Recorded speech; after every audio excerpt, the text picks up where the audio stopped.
नमस्कार। आप सभी का आज के सत्संग में स्वागत है। ये सत्संग एक अच्छा अवसर है हम सबके लिए आपस में आध्यात्मिक विषयों पर चर्चा करने के लिए, या कोई उलझन है, संशय है, तो उनका निवारण भी किया जा सकता है। तो हमेशा की तरह हम शुरू करेंगे। जो प्रश्न यहाँ पे पहले से आए हुए हैं, इस बीच यदि किसी को कोई प्रश्न है तो वो यहाँ टाइप कर सकते हैं या अपने आप को अनम्यूट करके बोल सकते हैं। तो कुछ प्रश्न तो पहले से आए थे जो इसी ग्रुप में थे, कुछ सीधे मेरे पास आए हैं या यूट्यूब से हैं, तो उनको भी मैंने यहाँ पे पेस्ट कर दिया। तो पहले आनंद बोधि का एक सुझाव था कि सबसे मूल अंतर जो अलग अलग अवस्थाओं में भेद करता है, जैसे स्वप्न को जागृत से, तो आज इसी से हम शुरुआत करेंगे कि जो ज्ञान मार्ग है या वेदांत है या द्वैत है, उसमें मुख्यतः 5-6 तरह के विवेक को उपयोग में लाया जाता है समझने के लिए कि अद्वैत क्या है या जगत क्या है, मेरा स्वरूप क्या है। उसमें है जैसे कि नित्य अनित्य विवेक, कि नित्य क्या है और अनित्य क्या है। फिर है दृग दृश्य विवेक, यानी कि दृष्टा और दृश्य में क्या भेद है। उस पर हमने एक पिछले सत्संग में काफी चर्चा करी थी। फिर तीसरा है अवस्था त्रयम, जो 3 अवस्थाएं हैं उनका ज्ञान होना। फिर है पंचकोश, जो पंचकोश विवेक है, मतलब जो 5 कोश होते हैं। और एक है कि जो 3 शरीर हैं, शरीर त्रयम विवेक। तो ये 5 तरह के मुख्य विवेक हैं जो अलग अलग तरीके से एक ही बात का वर्णन करते हैं कि आपका क्या स्वरूप है, आपका स्वभाव क्या है। और उसी को समझने के लिए अलग अलग तरीके से अलग अलग समय में ज्ञानी लोगों ने, गुरुओं ने उसका वर्णन किया। तो आज हम बात करते हैं पंचकोश। तो ये वैसे योग मार्ग का विषय है, परंतु ये ज्ञान मार्ग में भी उपयोग में लाया जाता है। जैसे कि हम बोधि वार्ता में परतों की बात करते हैं, उसको और अगर बहुत मुख्य रूप से देखा जाए तो 5 परतों में विभाजित किया जाता है। तो कोश का अर्थ होता है आवरण, और इसी से मिलता जुलता है कि जो 3 शरीर हैं, जागृत आपका जो स्थूल शरीर है या सूक्ष्म शरीर है या कारण शरीर है, उन्हीं 3 शरीर को उन्होंने 5 कोशों में या 5 आवरण में विभाजित किया है और आपस में समान है, और 3 अवस्थाएं भी इसमें समान है। तो इस पे थोड़ा सा आज वर्णन करते हैं कि पंचकोश विवेक क्या है।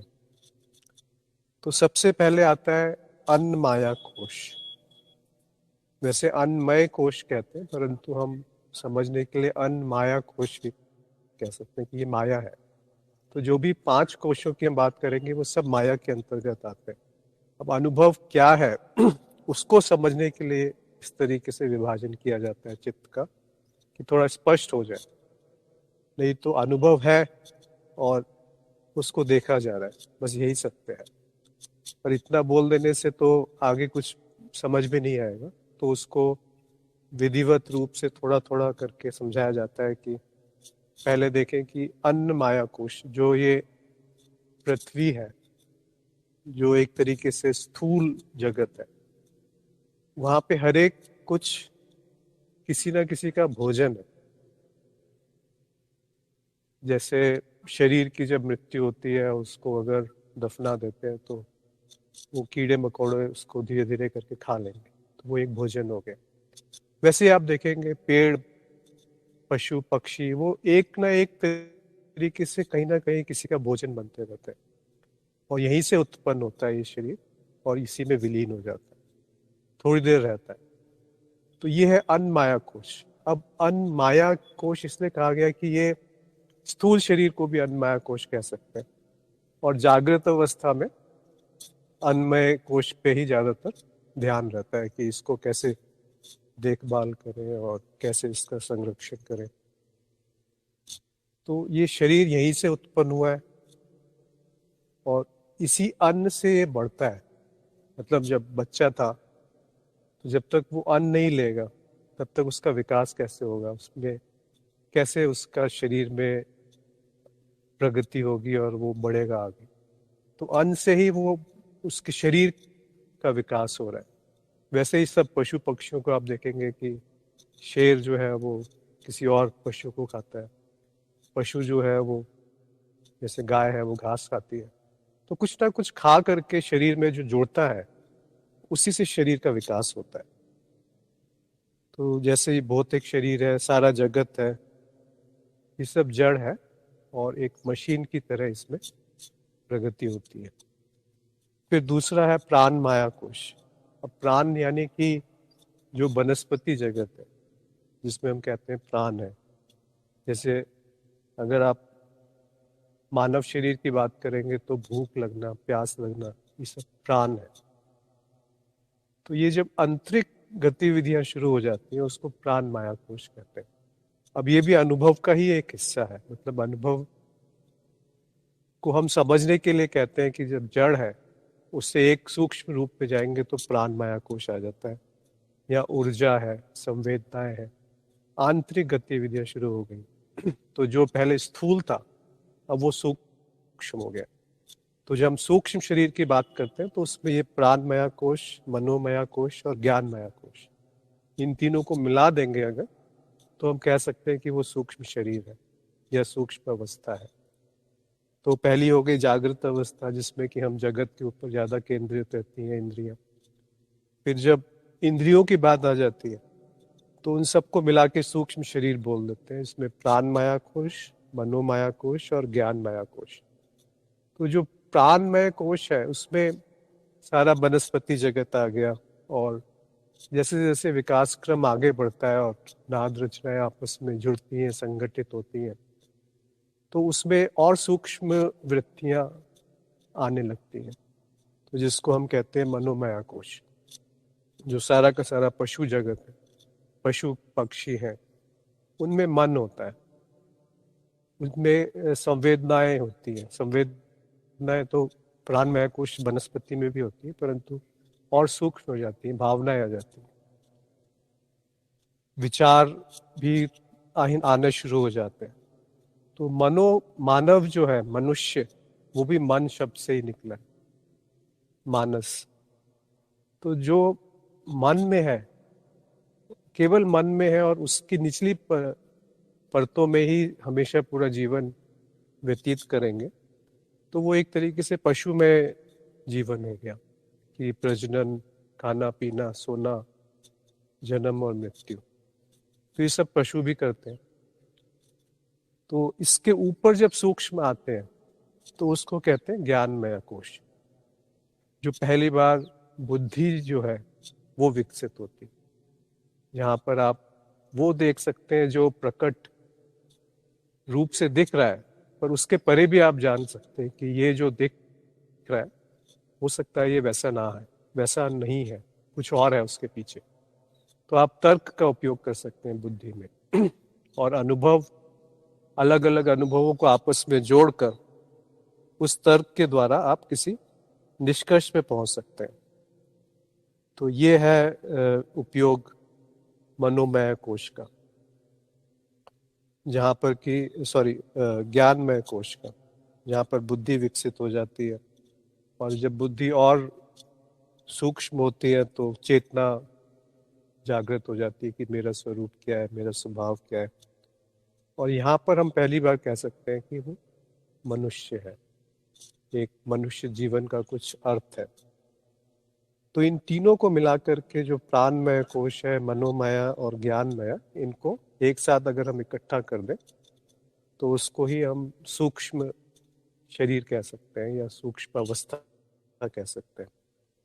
तो जागृत अवस्था में ज्यादातर अन्नमय कोश और जो मानसिक गतिविधियां हैं उनमें बाहर की तरफ इंद्रियां आकर्षित रहते हैं।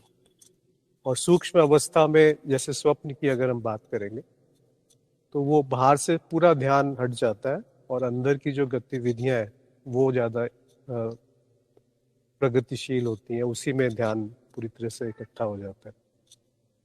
और अंत में आता है आनंदमय कोश। अब जब बुद्धि के परे की बात आ जाती है, या कह सकते हैं कि जब बुद्धि केवल एक संकेत मात्र है वहां पे, पर इस आनंद शब्द को आप अपने स्वरूप वाला या उस आनंद से मत समझिए। यहाँ पे आनंदमय कोश को कारण शरीर से के रूप में कहा गया, कि जो संस्कार इकट्ठे हैं, जो सुषुप्ति की अवस्था है, उसको हम कह सकते हैं कि आनंदमय कोश है, एक आवरण है। यहाँ पर भी आवरण है। कि आवरण क्या है? सारे कोश का अर्थ होता है आवरण। तो आवरण, आनंदमय कोश में आवरण क्या है? कि आप अपने स्वरूप को नहीं जान पाते अगर चेतना जागृत नहीं है वहां तक। और अगर चेतना जागृत है, जागृत अवस्था में, सूक्ष्म में और कारण शरीर में, तो आप अपने स्वरूप को साथ साथ देख पाएंगे कि हाँ, ये सब तो है, पर ये सब चित्त की परतें हैं, एक तरीके से छुपा रहे हैं मुझे और मुझसे भिन्न नहीं है। तो आनंदमय कोश का अर्थ है कारण शरीर या सुषुप्ति की अवस्था या संस्कार या जीव। जीव को भी हम परिभाषित वैसे ही करते हैं कि जो कारण, जो संस्कार है, जब वो प्रकट होते हैं तो जीव हो जाती है, या वासनाएं कह सकते हैं, इच्छाएं कह सकते हैं। तो अब आते हैं वापस जो पूछा गया था इन्होंने, आनंद बोधि ने, कि सबसे मूल अंतर जो अलग अलग अवस्थाओं में भेद करता है, जैसे स्वप्न को जागृत से। तो स्वप्न और जागृत में दो तरीके से समझें इसे। पहला कि कोई भेद नहीं, और दूसरा ये कि अगर भेद मानना भी है तो स्मृति का भेद है, कि जागृत में जो स्मृतियां प्रकाश में रहती हैं, जिसकी आवश्यकता है आपकी उत्तरजीविता के लिए, जीवित रहने के लिए, संरक्षण के लिए, व्यवहारिकता के लिए, तो बस वहीं पर ध्यान केंद्रित रहता है इंद्रियों का। और जो इंद्रियों से बाहर से जो संकेत आ रहे हैं, और उसमें से भी जो संकेत आपके लिए लाभदायी है, जिसमें आपका कुछ ना कुछ हित है, उनको पकड़ते हैं, तो उसको हम कहते हैं कि जागृत अवस्था है। अब आप थोड़ा गहराई में उतरेंगे तो स्वप्न अवस्था में क्या है? स्वप्न अवस्था में एक शरीर है, और वो शरीर भी वहां पे वैसे ही पूरी तरीके से व्यवहार है उसका, और बाकी उसको भिन्नता दिखती है, वस्तुएं दिखती हैं, भावनाएं हैं, इच्छाएं हैं। और वो शरीर जो है, स्वप्न शरीर, वो अपने स्वरूप को नहीं जान पाता। वैसे ही जागृत अवस्था है। तो दोनों में कोई भेद नहीं है, केवल स्मृति का भेद है। स्वप्न शरीर में ज्यादा स्मृतियां आने की संभावना है, जो पिछली स्मृतियां, जो कि उत्तरजीविता के लिए उतनी आवश्यक नहीं है, वो सब भी सामने प्रकट होने लगती हैं। और सूक्ष्म अवस्था में, जो कि स्वप्न से भी अगर थोड़ा सा और गहराई में उतर जाएंगे, तो सूक्ष्म अवस्था एक सूक्ष्म लोक है, सूक्ष्म इंद्रियां है वहां पर, और वहां पे अलग अलग फिर अनुभव हो सकते हैं। और सूक्ष्म अवस्था में अगर चेतना आ जाती है तो और अच्छे, मतलब उसकी स्मृति का एक पुल बन जाता है, जो गुरुजी कहते हैं कि वो स्मृति का पुल जागृत अवस्था में भी थोड़ी सी उसकी स्मृति रहती है। तो इन तीनों में भेद सब मिट जाएंगे। तो आप जो कह रहे हैं कि अलग अलग अवस्थाओं में भेद जो है, अब भेद कहीं पर भी जब भेद आता है तो वो चित्त वृत्ति ही है, ऐसे ही समझा जाना चाहिए उसको, कि वो कोई वाकई में सीमा नहीं है। अगर आप ढूंढने जाएंगे कि स्मृति में क्या सीमा है, तो कोई सीमा नहीं है। फिर क्यों भिन्नता दिखती है? भिन्नता इसलिए दिखती है कि उपकरण अलग अलग है। जैसे एक उपकरण है जिसमें सेंसिटिविटी, पता नहीं हिंदी में जिसकी मापने की क्षमता अलग है। दूसरा उपकरण है जिसकी मापने की क्षमता अलग है। तो वो जो उपकरण है, जैसे कैमरा है और एक कोई टाइपराइटर है, तो सब अलग अलग उपकरण है। उसी तरीके से जब उपकरणों की भेद की वजह से भिन्नता दिखती है, कि कोई कुछ पकड़ पा रहा है, कोई कुछ पकड़ पा रहा है,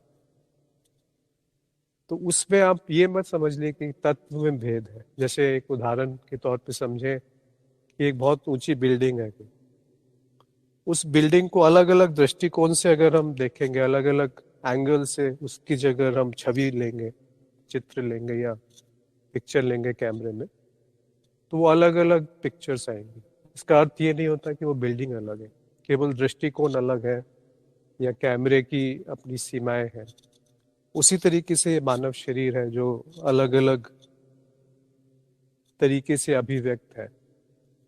तो ऐसा प्रतीत होता है कि यहाँ पर अनुभव हो रहे हैं, और पर जैसे जैसे चेतना विकसित होती है तो वो सारी सीमाएं मिटने लगेंगी।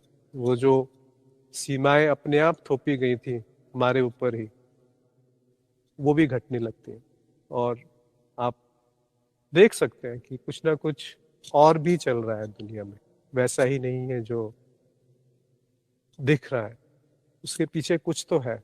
जैसे आप किसी नए व्यक्ति से मिलते हैं, आप उससे पहली बार मिल रहे हैं, और कई बार ऐसा होता है कि 1 मिनट में ही 2 मिनट में ही आपको कुछ गड़बड़ लगती है कि यहाँ सही नहीं है, कुछ अंदेशा हो जाता है। तो वो कैसे संभव है? और ज्यादातर अंदेशा वो सही होता है, कभी कभी गलत भी हो सकता है, पर बहुत बहुत बहुत बार ऐसा देखा गया है कि वो सही होता है, कि आप कुछ भाप लेते हैं जो कि प्रकट नहीं है। तो वो कैसे संभव है? तो ये बताता है कि ये सब जुड़ा हुआ है। वैसे ही हम प्रयोग करके इसको जांच सकते हैं। इसको विश्वास नहीं करना है किसी पे कि किसी बड़े व्यक्ति ने या गुरु ने कह दिया तो हमने मान लिया उसको। ऐसा नहीं मानना चाहिए। जो चीजें प्रयोग में लाई जा सकती हैं उसको प्रयोग करके खुद ही देखना चाहिए। उसको पहले उसको अनुभव में देखना है। अगर वहां अनुभव में नहीं आया तो तर्क से समझना है कि क्या ये वाकई ऐसा ही होना चाहिए या कुछ और भी इसके पीछे कुछ और हो सकता है, फिर प्रयोग करने चाहिए। और जो प्रयोग में आ ही नहीं सकता उस पर विश्वास करना चाहिए कुछ समय तक, जब तक कि वो प्रयोग में ना आ जाए। मतलब आप खुद उसको प्रयोग करके जांच न लें कि यही सही है। नहीं तो अंधविश्वास बहुत हो जाता है, अलग अलग रूप में वो प्रकट होता है। हमारी मान्यताएं जो है वो इतनी गहरी होती हैं कि जब बार बार वही बात आती है, जब बच्चा छोटा होता है तो उसमें सही गलत को पहचानने की वो होती नहीं है, उतनी बुद्धि विकसित नहीं होती है उसकी। तो जो समाज ने, दोस्तों ने, माँ बाप ने, भाई बहन ने, उनसे जो सीखते हैं उसी को हम मान लेते हैं। परंतु कई बार जब बड़े भी हो जाते हैं, 30 साल के, 40 साल के, पर वो मान्यताएं हम छोड़ नहीं पाते क्योंकि कभी उनको जांचा नहीं। तो वो छुपी रहती हैं और उसी से पूरा जीवन चलता है। इसमें ऐसा नहीं कि कोई आपको जानबूझ करके गलत बात बता रहा है, खासकर जो आपके माता पिता हैं, भाई बहन हैं या दोस्त हैं, परंतु वो भी अज्ञान में भरे हुए हैं। तो जो वो जानते हैं वही आपको बताएंगे। इसीलिए गुरु की आवश्यकता होती है कि वो आपको सही राह दिखा सकते हैं, क्योंकि आप अपने आप नहीं जान पाते कि मुझ में क्या गलत मान्यताएं भरी हुई हैं। क्योंकि मान्यताओं में खासियत यह है कि एक बार वो दिख गई, ये मान्यता है जो किसी तथ्य पे आधारित नहीं है, ना अनुभव पे, तो वो छूट जाएगी। बस दिखना मात्र है उसको। नहीं तो हम अज्ञानी को अज्ञान ही समझ में नहीं आता कि मुझ में अज्ञान है। तो सबसे पहले तो यही मानना चाहिए कि अज्ञान है, फिर तो उसके आगे निकल पाएंगे। तभी तो कोई और संभावना जागृत होगी वहां से छुट्टी मिलने की। तो आपका प्रश्न का थोड़ा लंबा उत्तर था, पर यही था कि अवस्थाओं में भेद मूलता नहीं है, एक स्तर पे नहीं है, और एक स्तर पे दिखता है क्योंकि वही उत्तरजीविता के लिए आवश्यक है। पर उसकी जो सीमा रेखा है वो सब काल्पनिक है। सारा का सारा चित्र जो है वो एक तरीके से खेल चल रहा है। पर यहाँ ये ध्यान देने की आवश्यकता है कि जो चित्त है वो मुझसे भिन्न नहीं है। अगर वो मुझसे भिन्न होता तो अनुभव में आना असंभव था। कैसे अनुभव में आता अनुभवकर्ता को, अगर अनुभवकर्ता से भिन्न है? असंभव है। जो चीज, जैसे कैमरा है, अब कैमरा जो है वो ध्वनि नहीं पकड़ सकता, वो टेस्ट नहीं पकड़ सकता। क्यों? क्योंकि वो इंद्रियों की क्षमता है। इंद्रियों में सीमा है, इंद्रियों की तरह मतलब उपकरण की जो भी उसकी सीमा है। वैसे ही जो कैमरा जब अगर लाइट को पकड़ रहा है तो उसके अंदर वो कुछ है जो लाइट को ग्रहण कर सकता है और उससे कुछ अ, उससे एक तस्वीर का निर्माण एक प्रकट होती है। वैसे ही अनुभव करता और अनुभव जो है, अनुभव करता अनुभव को तभी देख सकता है क्योंकि दोनों एक है। वो और गहराई में अगर आप जानना चाहते हैं तो सब लोग ज्यादातर कार्यक्रम में है ही, धीरे धीरे समझ में आ जाएगा। और खासकर जब ब्रह्म ज्ञान तक पहुंचते हैं तो वो बिल्कुल स्पष्ट हो जाता है कि ये क्यों कहा गया है कि अनुभव और अनुभव करता एक ही है। ऐसे मानना नहीं है। और आत्मज्ञान तक तो आप पहुंच सकते हैं किसी तरीके से, चाहे वो किसी की सहायता लेके, परंतु आत्मज्ञान के बाद जब ब्रह्म ज्ञान में आना होता है वो गुरु के संकेत से ही मिलता है और कोई तरीका नहीं है वहां पे। जब तक गुरु दिखाए नहीं वो दिखेगा नहीं। और वो इसलिए कहा जाता है कि किताब में आप कुछ भी पढ़ ले, आपको उस पर विश्वास नहीं होगा, क्योंकि वो ऐसा लगेगा कि ये तो एक तरीके से सैद्धांतिक बात है, एक थ्योरेटिकल नॉलेज है। पर जब दिख जाता है फिर वो सैद्धांतिक नहीं रहता, फिर उसको आप अलग अलग तरीके से समझ सकते हैं।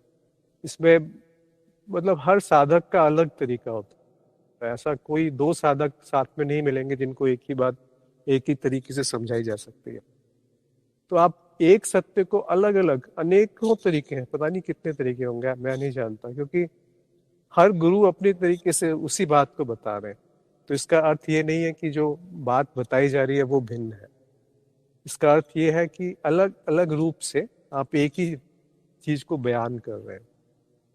तो वो एक दृष्टि चाहिए होती है जब वो बांध टूटता है और आप एकता देख सकते हैं, आप अद्वैत को देख सकते हैं, क्योंकि अद्वैत जो है वो अभी भी है। और क्योंकि केवल अद्वैत ही है तो वो अलग अलग रूप में बताया जा सकता है। तो हर साधक को अपने अनुभव और तर्क के आधार पे उसको पकड़ना चाहिए जो उसको समझ में आए। फिर एक और प्रश्न आया था, अगले उस पे बढ़ते हैं कि सकारात्मक ज्ञान और नकारात्मक ज्ञान क्या है। तो जब हम वेदांत में आते हैं, जब हम अद्वैत में आते हैं, तो नकारात्मक ज्ञान ही काम करता है। सकारात्मक ज्ञान का अर्थ है कि कुछ आपने मान लिया कि ये गुण दिख गए और ये मैं हूं, सकारात्मक ज्ञान हो गया। और नकारात्मक ज्ञान है नीति नीति, कि जो भी है वो मैं नहीं हूँ, जो भी अनुभव में आ गया वो मैं नहीं हूँ, जो भी बदल गया वो मैं नहीं हूँ। ये दो मुख्य नियम हैं जो हम त्रिदिवसीय कार्यक्रम में भी प्रयोग करते हैं। तो इन दोनों नियमों को अगर हम गहराई में ढूंढते जाएंगे तो आप सब कुछ नकार देंगे कि ये मैं नहीं हूँ, मैं ये नहीं हूँ, ये मैं नहीं हूँ। तो ये पहला पहला स्टेप है, पहला कदम है अपने आप तक पहुंचने के लिए। फिर आप देखेंगे कि मैं क्या हूँ, अगर मैं ये नहीं हूँ तो मैं क्या हूँ, फिर वहां पे कुछ नहीं मिलेगा। तो इसको नकारात्मक ज्ञान कहते हैं। परंतु यहाँ पे एक और है कि जो नकार रहा है उसको कभी नकारा नहीं जा सकता। तो वो उसमें स्थिति अगर हो गई तो वही निधि ध्यासन है, वही स्वरूप है, वही स्वभाव है। वो उसको पकड़िए। आप दो तरीके से देख सकते हैं, एक कि आप माया को की तरफ आकर्षित होते हैं, तो जागृत अवस्था में इंद्रियां बाहर भागती है और केवल माया को पकड़ती हैं। परंतु जब जागृति में जागृति होती है, जब उसमें चेतना जागृत होती है, चेतना आ जाती है, तो जागृत अवस्था में भी आप अनुभवकर्ता को पकड़ सकते हैं कि ये सब अनुभव मैं नहीं हूँ। तो वो नकारात्मक ज्ञान है।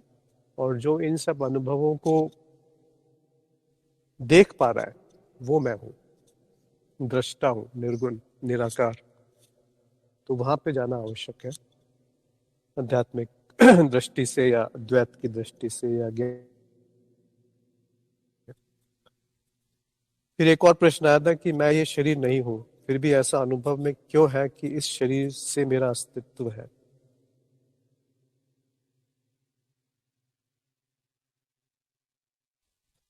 जैसे बिना आँख के कोई देख नहीं सकता, वैसे ही बिना शरीर के हम कुछ नहीं है।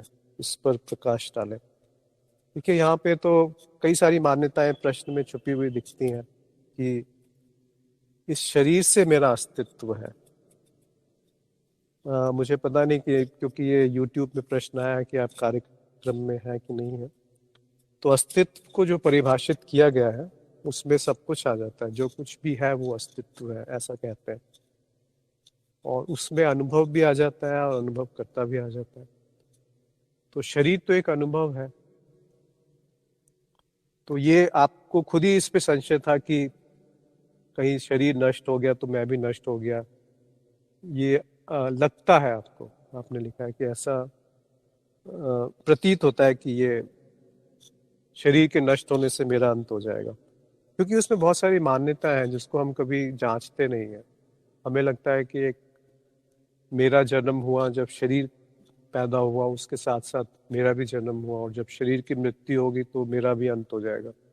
पर इसमें तथ्य कैसे, कहाँ से? जैसे आप स्वप्न का उदाहरण लीजिए। कब स्वप्न शुरू हुआ? क्या वो स्वप्न जो पुरुष है, जो स्वप्न चरित्र है, वो जान सकता है? जो स्वप्न में एक एक चरित्र घटित होता है कि वो देख रहा है और उसके दृष्टिकोण से सब कुछ दिख रहा है। तो कोई भी ये बता सकता है कि स्वप्न कब शुरू हुआ? नहीं बता सकते। वो बस आ जाता है अचानक। स्वप्न का अंत जरूर पता चलता है। वैसे ही जागृत अवस्था है। जागृत अवस्था कब शुरू हुई कैसे जानेंगे? वो कौन था जो गर्भ में जब एक अणु था, जब स्पर्म एंड ओव्यूम जब मिले तो एक सेल था वो। उससे पहले आप कहाँ थे? और किस समय आप उत्पन्न हुए जब ये शरीर के भी एक तरीके से अनुभव होने लगा और जगत का अनुभव होने लगा? तो आपने कभी अपना जन्म देखा है? किसी ने भी देखा है? हमने शरीर का जन्म देखा है और शरीर का अंत भी देख सकते हैं, परंतु उसका अर्थ ये नहीं कि आप शरीर के साथ जन्म हुआ और आप शरीर के साथ मृत्यु हो जाएगी। तो इसमें मान्यता है।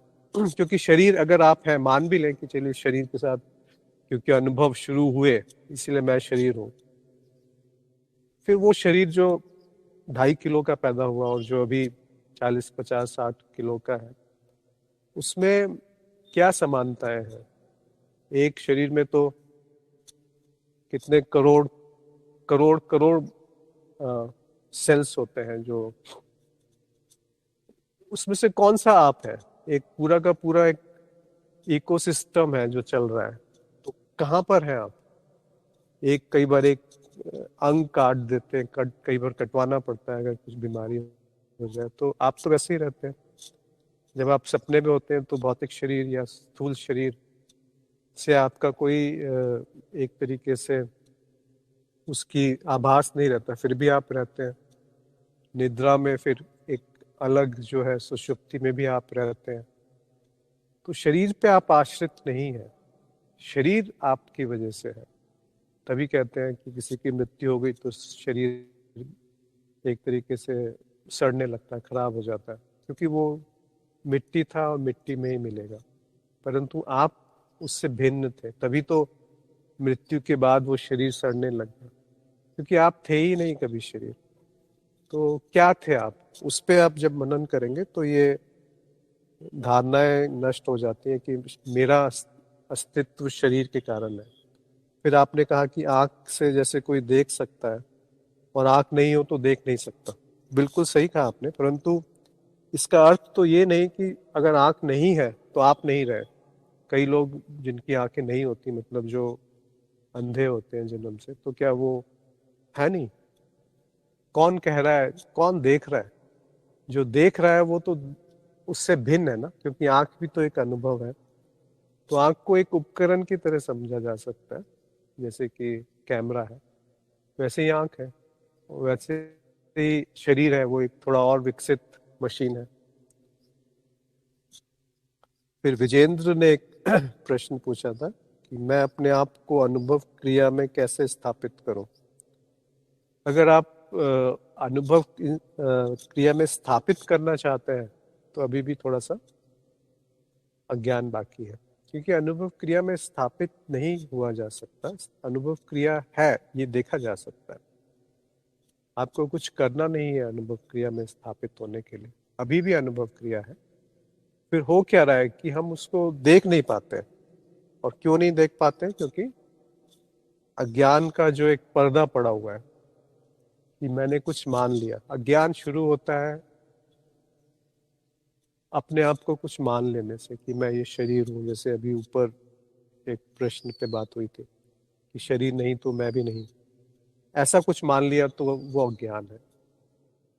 तो फिर आप उस दृष्टिकोण से सारे जगत को देखेंगे कि ये जो शरीर है ये सत्य है, और इस शरीर से फिर बाकी वस्तुओं में क्या संबंध है, बाकी व्यक्तियों में क्या संबंध है।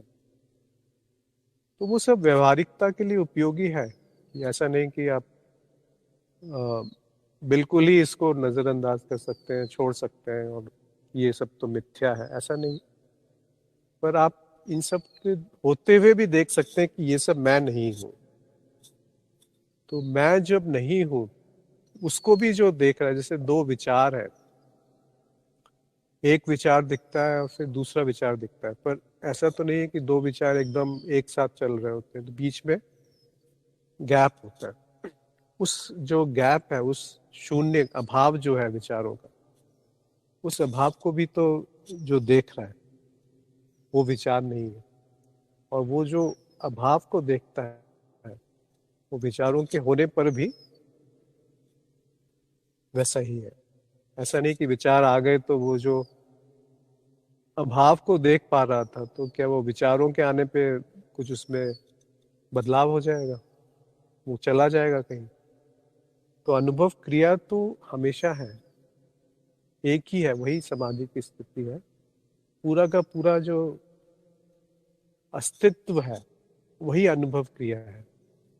उसमें दो कुछ है ही नहीं, भिन्नता केवल प्रतीत होती है, जैसे कि स्वप्न में भिन्नता प्रतीत होती है बट वास्तव में तो एक ही है। जब हम जागृति में होते हैं तो स्वप्न मिथ्या लगता है, और जब स्वप्न में होते हैं तो जागृति का कुछ आभास नहीं रहता, और सुषुप्ति में दोनों ही नहीं रहती। पर मैं ये भी है, वाकई सत्य तो यही है कि सुषुप्ति मेरी एक आधार है जिसपे कि स्वप्न अलग अलग तरीके के आते रहते हैं और विलय हो जाते हैं। जैसे विचार है, भावनाएं हैं, इच्छाएं हैं, संवेदनाएं हैं, सब क्षणिक है। तो स्थायित्व केवल दिखता है वस्तुओं में, जो कि हम समझते हैं कि भौतिक वस्तुएं हैं, पर वो है कहाँ? उस पे भी देखना आवश्यक है कि वो कहाँ पर है वस्तुएं। क्या वो वस्तुएं बाहर है? अगर बाहर है तो उसको मैं देख कैसे पा रहा हूँ, अगर हम केवल आंखों की बातें करते हैं? तो इस पे आप थोड़ा मनन करना आवश्यक है कि कहीं कुछ हम धारणा तो अपने साथ लेके नहीं बढ़ रहे हैं। और स्थापित नहीं होना होता है अनुभव क्रिया में, केवल आत्मज्ञान तक आपके हाथ में है। उसके बाद समर्पण और गुरु का संकेत, गुरु कृपा और संकल्प, इनसे चेतना बनती है। और जब चेतना बनते बनते ज्यादा स्थायी हो जाती है चेतना, तो फिर हर अवस्था में वो एक तरीके से बनी रहती है, या बनी रह सकती है, या जब आवश्यकता हो तब आ जाती है। तो गुरु के संकेत से अनुभव क्रिया दिख जाती है, और उसमें स्थापित रहने के लिए कुछ करना नहीं होता। आपको केवल देखना है कि अभी भी अनुभव क्रिया है। अनुभव क्रिया का अर्थ है कि अनुभव और अनुभव करता दो नहीं है, एक है, वही अनुभव क्रिया है। और वो तो अभी भी है। दो है तो कोई दिखाए कि दो कैसे है, और कोई क्यों दिखाए? आप खुद ही देखने की कोशिश कीजिए कि दो कैसे है। इसको सिद्ध कीजिए कि नहीं नहीं, आप गलत बोल रहे हैं, ये दो है। फिर कोई सिद्ध कर दे तो आप खुद ही अपने से प्रश्न उत्तर कीजिए कि ये दो होनी चाहिए, चलो बैठ के इसको सिद्ध करते हैं कि दो है। फिर आप देखेंगे कि कोई तर्क मिलेगा नहीं, कोई अनुभव मिलेगा नहीं जो ये सिद्ध कर पाए कि ये दो है। तो फिर क्या स्थापित हुआ कि एक ही है? तो जैसे पहले हमने बात करी कि अलग अलग व्यक्ति, अलग हर एक चित्त को अपनी धारणाओं के अनुसार, अपने ज्ञान और अज्ञान और तर्क और अनुभव के अनुसार संकेत पकड़ने चाहिए। कोई एक विधि नहीं है, बहुत सारी विधि हैं जहाँ से कि आप एक ही लक्ष्य तक या एक ही निष्कर्ष तक पहुंच सकते हैं। ज्ञान मार्ग तो बहुत सरल है। सरल इसलिए है क्योंकि सीधे ही बता दिया जाता है यहाँ पे बाकी जगह घुमा फिरा के बताया जाता है, बहुत छुपा के रखा जाता है। पर यहाँ तो ऐसा कुछ भी नहीं किया। सारे के सारे जो इससे ऊपर अगर आप सत्य ढूंढने की कोशिश कर रहे हैं कि नहीं ये इतना सरल है, ये तो कुछ ना कुछ तो यहाँ पे गड़बड़ है, तो ढूंढ सकते हैं। आपको अगर कुछ मिले तो अवश्य आप आके चर्चा कीजिए कि नहीं, आप ये जो कहा है ज्ञान मार्ग में इतना सरल नहीं है, सब कुछ जटिल है। तो जटिलता से सरलता की तरफ बढ़ना ही सत्य है। जैसे कि आइंस्टाइन ने पूरा equation E is equal to MC square, जो छोटा सा इक्वेशन है, उसमें कितने कितने जटिल चीजें समाहित है। वैसे ही सत्य बहुत सरल होता है। और आप खुद देखिए, किसी पे विश्वास क्यों करना, क्यों मानना गुरु की बात को, जब तक कि वो खुद आपके अनुभव में ना आ जाए। और फिर उसके बाद मानिए, उसके बाद आप तर्क का भी उपयोग कीजिए। और ज्ञान मार्ग पे और खासकर हम बोधि वार्ता में तो इतना आगाह कर दिया गया है कि हम गुमराह नहीं होंगे कि किसी ने कुछ बोल दिया और हमने उसको मान लिया। तो बहुत हमारा भाग्य है कि हम इस तरीके से, किसी भी तरीके से चाहे, यहाँ से जुड़ पाए हैं और समझ सकते हैं और एक दूसरे की मदद कर सकते हैं अगर कहीं पे कोई संशय है। क्योंकि जितने भी यहाँ पे साधक जुड़े हैं, सब कहीं ना कहीं बोधि वार्ता से जुड़े हैं। और बोधि वार्ता में बहुत स्पष्ट रूप से गुरुजी ने सब कुछ कहा है, सब कुछ एक तरीके से खोल दिया, कोई रहस्य नहीं रखा। नहीं तो इसी ज्ञान को प्राप्त करने के लिए पता नहीं कितने कितने प्रपंच किए जाते थे। कि पहले जमाने में तो ठीक है, 3 साल तक इसी एक ही बात पे मनन करो कि दृष्टा दृश्य भिन्न है, 3 साल तक इसी बात पे मनन करो, फिर मेरे पास आना, फिर मैं बताऊंगा कि दृष्टा दृश्य एक कैसे है। तो हमारे पास एक तरीके से थाली में परोस करके सब कुछ दिया गया। फिर वही बात आती है कि किसी को आप पानी दे सकते हैं, प्यास नहीं दे सकते। तो किसी को आप खाना दे सकते हैं, भूख नहीं दे सकते। तो वो भूख वो अंदर से उठनी चाहिए, वो प्यास, मैं जान पाऊं कि मेरा स्वरूप क्या है, सत्य क्या है, जो दिख रहा है वो कैसे दिख रहा है, उस पर थोड़ा मनन करना आवश्यक होता है। श्रवण तो करते ही रहते हैं, श्रवण के साथ साथ मनन बहुत आवश्यक है, तब आप गहराई में उतर पाएंगे उसके। फिर एक और प्रश्न आया था, लाइट कि प्याज लहसुन खाना चाहिए या नहीं और क्यों। तो ये तो बहुत व्यवहारिक सा प्रश्न है कि प्याज और लहसुन की जो तासीर होती है उसमें औषधि भी होती है, परंतु उससे उत्तेजना और अलग अलग तरह के प्रभाव भी कुछ संवेदनशील लोगों पे पड़ते हैं। तो हर एक व्यक्ति को अपने हिसाब से देखना चाहिए कि जो हजम कर सकते हैं, जिससे कि शारीरिक, मानसिक या आध्यात्मिक रूप से कोई गलत प्रभाव नहीं कर पड़ रहा, तो वो भोजन अच्छा है।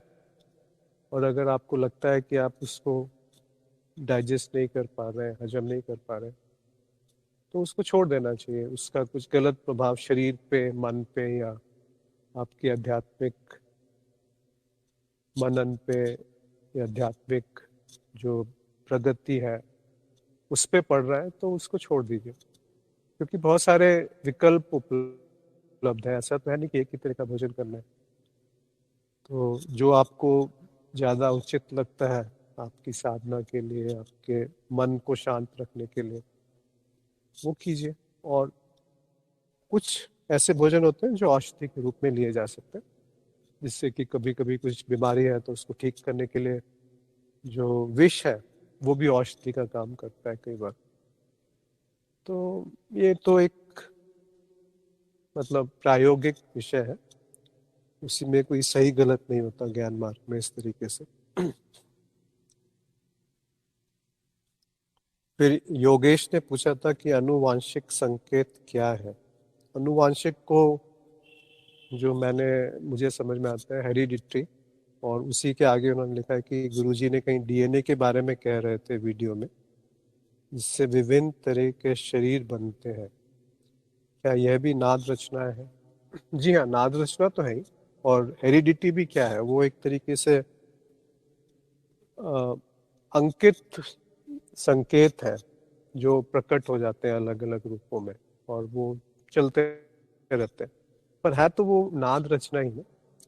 नाद के अलावा और है क्या? नाद तो सबसे मूल है, जहाँ से कि जब नाद में स्थिरता आती है और स्थायित्व आता है तो हम उसको स्मृति कह देते हैं। और वही स्मृति जो मतलब एक तरीके से निर्माण करती है चित्त की अलग अलग परतों का। जब अलग अलग उसमें विकास धीरे धीरे होने लगता है, इकट्ठे होने लगती है उत्तरजीविता के लिए, और इस तरीके से तो वो अलग अलग परतें निर्माण होती हैं और विकास क्रम चलता रहता है। तो डीएनए या अनुवांशिक संकेत जो है वो भी नाद ही है। फिर अंकेश ने एक प्रश्न किया था कि दिन में हर पल चेतना में कैसे रहे, चाहे किसी भी अवस्था में हो, क्योंकि चेतना छूटते ही इच्छाएं हमला बोल देती है और अनचाहे कर्म होने लगते हैं या हो सकते हैं।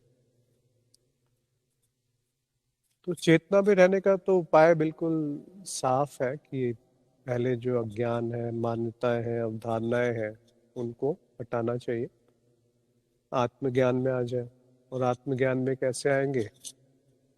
आप कार्यक्रम में हैं तो कार्यक्रम में आगे बढ़ते रहिए, तो सारी धारणाएं, मान्यताएं छटने लगेंगी, गिरने लगेंगी। तो आत्मज्ञान अपने आप हो ही जाता है, स्वाभाविक है, उसको रोका नहीं जा सकता। और उसके आत्मज्ञान होने के बाद चेतना बनने लगेगी। और आपने सही कहा, अगर चेतना नहीं है तो जो भी आप करेंगे कुछ ना कुछ उसमें त्रुटि रह जाती है। और चेतना है तो वो गलत कार्य नहीं होंगे जिनका कि आपको हानि हो या दूसरों को हानि हो, वो पहले से दिख जाएगा कि ये कार्य होने से इसका ये प्रभाव आ सकता है। तो एक तरीके से चेतना के प्रकाश पे सारे कार्य होते हैं। और चेतना है क्या? चेतना का अर्थ है कि मैं अनुभव करता हूँ, ये ज्ञान होना ही चेतना है। तो उस ज्ञान के प्रकाश में उस तरह की जो अवस्था है कि आप जान पा रहे हैं कि मैं अनुभवों से भिन्न हूँ, फिर गलत कैसे होगा कुछ? फिर तो एक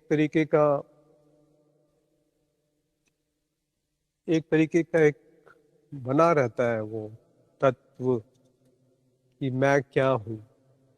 वो जानते बूझते आप फिर गलत कर ही नहीं पाएंगे। जो आवश्यक है वो अवश्य होता रहेगा, और जो अनावश्यक है वो छूटता जाएगा। तो अज्ञान का नाश धीरे धीरे जैसे होगा तो चेतना में स्थिति आने लगेगी। और ज्ञान मार्ग पे तो यही एक तरीके से लक्ष्य है कि अज्ञान का जब नाश हो जाता है तो चेतना में स्थिति आ ही जाती है, और फिर बाद में ज्ञान को भी छोड़ दिया जाता है और केवल होनापन, एक तरीके की समर्पण की स्थिति आ जाती है।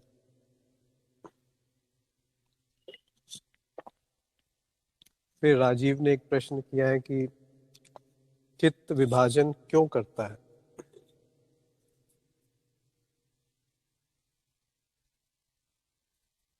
तो इसके दो तीन उत्तर आ सकते हैं। एक तो ये कि क्यों का प्रश्न का जब हम ढूंढने जाएंगे तो आप कारण ढूंढ रहे हैं कि क्यों हो रहा है ऐसा। तो एक तो उत्तर यही आएगा कि ऐसा कुछ हो नहीं रहा है, केवल प्रतीति है, क्योंकि चित्त खुद एक अनुभव है। और चित्त की जो विभाजन की प्रक्रिया है वो भी एक अनुभव है, और अनुभव करता एक है। तो विभाजन कहाँ है? जो भी विभाजन है वो प्रतीति है, मतलब एक भ्रम है। जैसे कि स्वप्न में विभाजन है, वो सारे भ्रम है, वैसे ही जागृति के विभाजन सारे भ्रम है। दूसरा उत्तर ये आएगा कि भाई चित्त विभाजन अगर नहीं करेगा तो वो जो चित्त की रचनाएं हैं वो सब बिखर जाएंगी। तो उत्तर जीविता के लिए चित्त का विभाजन आवश्यक होता है। और विभाजन होते हुए भी अगर मैं ये देख सकता हूँ कि ये विभाजन प्रतीत हो रहा है, वास्तव में नहीं है, तो वही चेतना है। चेतना मतलब कि जो सामने दिख रहा है उसके पीछे जो तत्व है, जो उसके पीछे सत्य है, उसको आप देख सकते हैं विभाजन के होते हुए भी। तो विभाजन आवश्यक है, नहीं तो विभाजन नहीं होगा तो कैसे संवाद होगा, कैसे कुछ भी होना असंभव है अगर विभाजन नहीं है। पर विभाजन है तो उसको आप ढूंढने जाएंगे तो विभाजन मिलेगा भी नहीं। तो दोनों चीजें एक साथ है कि विभाजन है और एक स्तर पे विभाजन नहीं है। मतलब अद्वैत के स्तर पे कोई विभाजन नहीं है। द्वैत में अनुभवकर्ता में विभाजन है, उसके नीचे आप माया में आएंगे तो बहुत सारी चीजें आ जाएंगी, फिर कारण शरीर में तो फिर और काफी कुछ आ जाता है, और नीचे आएंगे तो शरीर, शरीर में तो फिर सूक्ष्म, आपके अनुभव अलग है, मेरे अनुभव अलग है, आपका शरीर अलग है, मेरा शरीर अलग है, शरीर पैदा होता है, बहुत सारे विभाजन है। एक ही शरीर में आएंगे तो उस शरीर में भी इतने सारे विभाजन है, परंतु उस शरीर में विभाजन होते हुए भी तो आप अपने आप को एक ही मानते हैं। ऐसा तो नहीं कहते कि ये भिन्न है शरीर, मतलब मेरे शरीर का एक हाथ अलग है, दूसरा हाथ अलग है, विभाजन है, परंतु फिर भी मैं अपने आप को एक ही मानता हूँ। वैसे ही विभाजन के होते हुए अगर मैं एक तत्व को देख सक रहा हूँ, देख पाऊँ, वही चेतना है, वही अनुभव क्रिया है, वही सत्य है। दो ही तरह की बुद्धि होती है। एक तो एक ये बुद्धि हो सकती है कि जो दिख रहा है, जो माया है, वो सत्य है, और अगर आप वो सत्य मान रहे हैं तो फिर और कुछ सत्य नहीं दिखेगा, फिर यही सत्य लगेगा। और दूसरी बुद्धि होती है जो इस को देख रही है कि कोई देख रहा है, उस उसकी तरफ जाने की कोशिश करते हैं कि वो क्या है जो ये देख पा रहा है कि बदलाव को, माया को। तो वो अनुभवकर्ता की तरफ जाने की कोशिश करते हैं, आत्मन की तरफ जाने की कोशिश करते हैं, ब्रह्मन की तरफ जाने की कोशिश करते हैं। तो वो जो बुद्धि है, उस बुद्धि को, वहां से अध्यात्म की शुरुआत होती है। तो किसी और को कोई प्रश्न है तो पूछे, क्योंकि मुझे लगता है बिल्कुल ही मैं अकेला ही बोले जा रहा हूँ।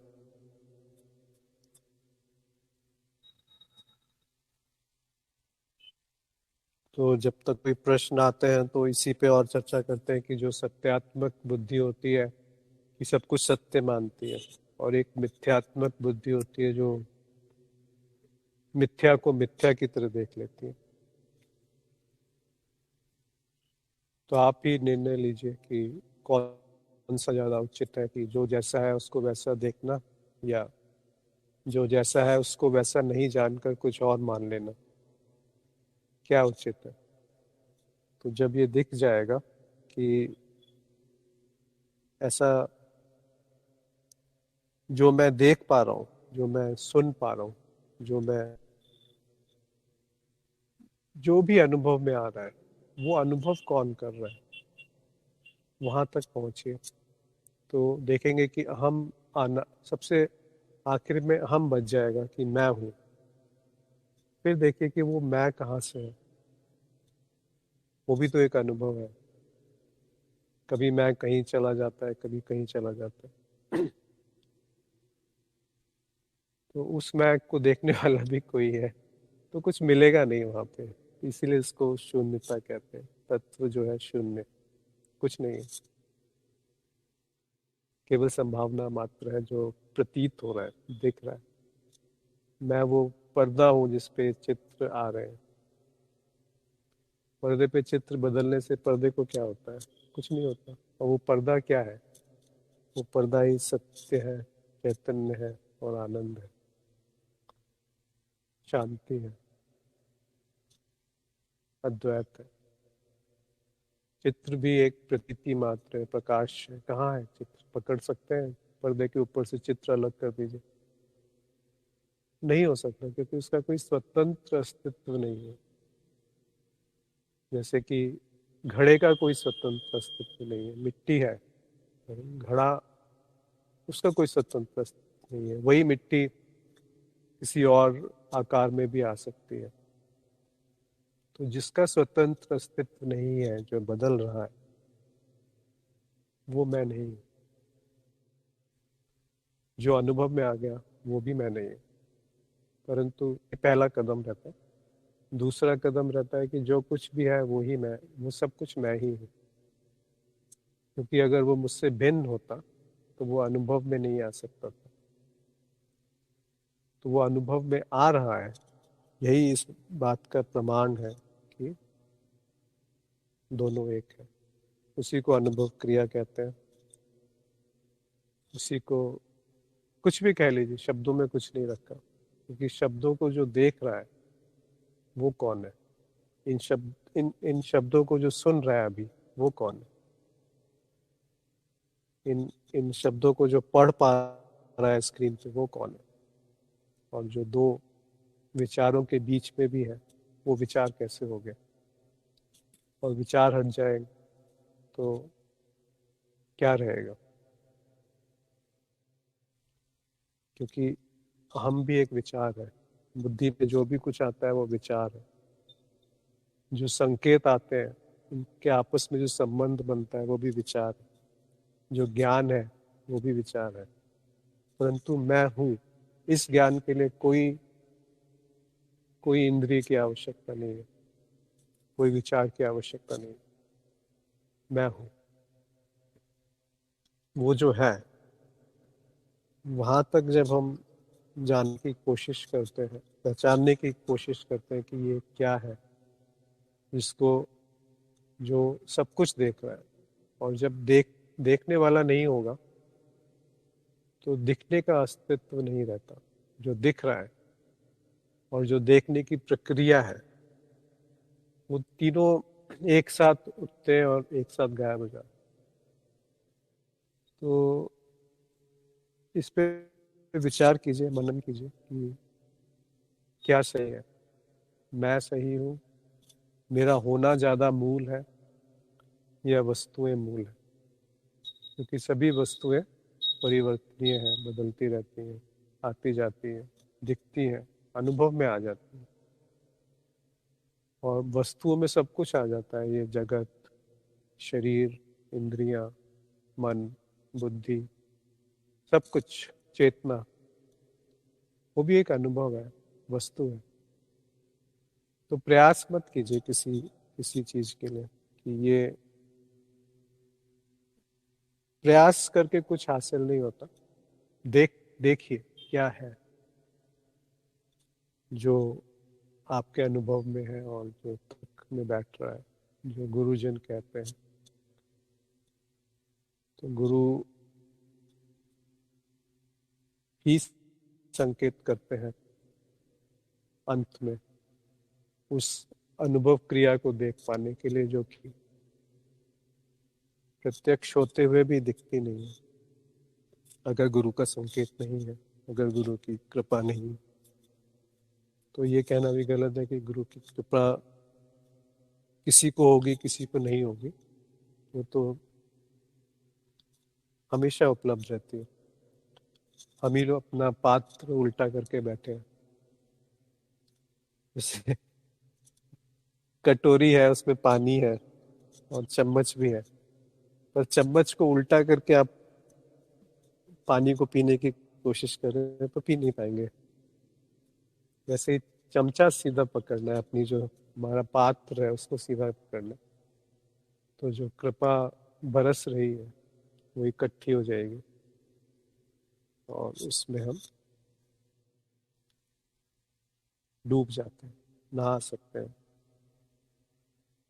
तो जो मैं हूँ उसमें उसको खोजिए कि ये कौन है जो कहता है मैं हूँ, क्योंकि जो मैं हूँ वही सब कुछ बन गया है। अगर वो मैं नहीं रहेगा तो बाकी आगे भी कुछ नहीं रहेगा। तो उस मैं को ढूंढने जाएंगे तो वो मैं गायब हो जाएगा जो कि अस्थिर है, जो कि अस्थाई है। पर एक मैं फिर भी रहेगा जो सबका आधार है, जो तत्व है, जो अपरिवर्तनीय है, जो नित्य है, जो निराकार है। और वो कोई दो नहीं हो सकते। तो ये पूरी अंत में लीला चल रही है, इसका आनंद लीजिए। किसी का कोई प्रश्न है तो अभी पूछ सकते हैं या टाइप करें। और हम राजीव ने कुछ लिखा है कि द्वैत माया में गति है, परिवर्तन है, अस्थिरता है, अनिश्चितता है। यह सब उस अद्वैत रूपी आधार पर हो रहा है जो स्थिर है, अपरिवर्तनीय है, शून्य है। हाँ, बिल्कुल सही कहा आपने कि जो गति है, जब उसमें बदलाव आता है, हलचल होती है, उसी को हम पकड़ सकते हैं। जैसे हवा, अब हवा को आप, हवा का अस्तित्व क्या है? जब तक कि उसमें गति ना हो, जब तक वो चलायमान ना हो। कभी किसी ने हवा को देखा है कि रुक जाए? हवा में तो कुछ ना कुछ गति है, तभी तो वो हवा है। वैसे ही चित्त में जब गति होती है तभी हम उसको चित्त वृत्ति कहते हैं, और वो पकड़ में आती है। तो चित्त वृत्ति जब पकड़ में आती है, वही सब खेल चल शुरू हो जाता है माया का, और वो बदलती रहती है। पर जो उस चित्त को देख रहा है वो अपरिवर्तनीय है, वो नित्य है। तभी वो अनित्यता को या बदलाव को पकड़ सकता है। और दूसरा, आगे गहराई में उतरेंगे तो देखेंगे कि उसका तत्व भी शून्य है जो अनुभव में है, और जो अनुभव कर रहा है उसका तत्व भी शून्य है। इसको उदाहरण के तौर पे समझ सकते हैं कि सागर और लहरें। सागर भी और लहर भी, दोनों का तत्व पानी है, जल है। तो दोनों एक ही हैं, पर अलग प्रतीत होते हैं। वैसे ही अनुभव करता और अनुभव, अनुभव करता और अनुभव दोनों ही एक है। वही अनुभव क्रिया है, वही तत्व है जिससे अनुभव कर्ता बना है, वही तत्व है जिससे अनुभव बने हैं। मतलब दो है ही नहीं। कैसे भी समझ लीजिए आप इसको, उदाहरण से ये समझ लीजिए कि है ही नहीं, ये समझ लीजिए कि है लेकिन अलग अलग है, क्योंकि एक बदल रहा है, एक नहीं बदल रहा है। जैसे समझ में आ जाए, उस पे गहराई में उतरेंगे तो वो जो मतलब बाहर का जो वो है वो हट जाएगा धीरे धीरे। फिर जो बचेगा वो एक रहेगा। बाहर अलग अलग मार्ग हैं जिनसे आप एक ही तत्व तक पहुंच सकते हैं। अलग अलग तरीके हैं जिससे आप एक ही निष्कर्ष पे आ सकते हैं। तो इस तरीके से मुझे लगता है आगे बढ़ते रहिए।